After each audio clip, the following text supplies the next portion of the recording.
හරි දරුවන්. දැන් අපි බලමු ප්‍රතිග්‍රාහක පරීක්ෂණ හෙවත් ඇක්සෙප්ටන්ස් ටෙස්ටිං සම්බන්ධ ප්‍රශ්නය. ඇක්සෙප්ටන්ස් ටෙස්ටිං කියන්නේ තොරතුරු පද්ධතියක් නිර්මාණය කරලා ඉවර වුණාට පස්සේ ඒ පරිශීලකයාගේ අවශ්‍යතා සපුරානවද කියලා පරිශීලකයා විසින්ම තහවුරු කරන අවසාන පරීක්ෂණයයි. දැන් අපි ප්‍රකාශ 3 බලමු. ඒ කියන්නේ පද්ධතිය පරිශීලක අවශ්‍යතා සපුරානවද කියලා තහවුරු කිරීම. මෙය සම්පූර්ණයෙන්ම ඇක්සෙප්ටන්ස් ටෙස්ටිං අර්ථයට ගැලපෙන නිවැරදි ප්‍රකාශයක්. B කියන්නේ කන්ඩිෂනල් ස්ටේට්මන්ට්ස් සහ ලූප්ස් භාවිතා කරලා ක්‍රමලේඛ ව්‍යුහයේ වෙනස්කම් පරීක්ෂා කිරීම. මේක ඇක්සෙප්ටන්ස් ටෙස්ටිං නෙවෙයි. මේක වැඩිපුර සම්බන්ධ වෙන්නේ යුනිට් ටෙස්ටිං හෝ ස්ට්‍රක්චරල් ටෙස්ටිං වර්ගයට.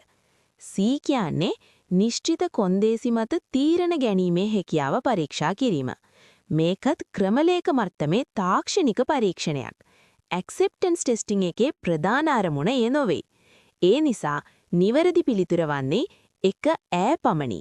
මතක තබා ගන්න දරුවන්, ඇක්සෙප්ටන්ස් ටෙස්ටිං කියන්නේ පරිශීලකයා සතුටුද කියලා බලන අවසාන පියවරයි.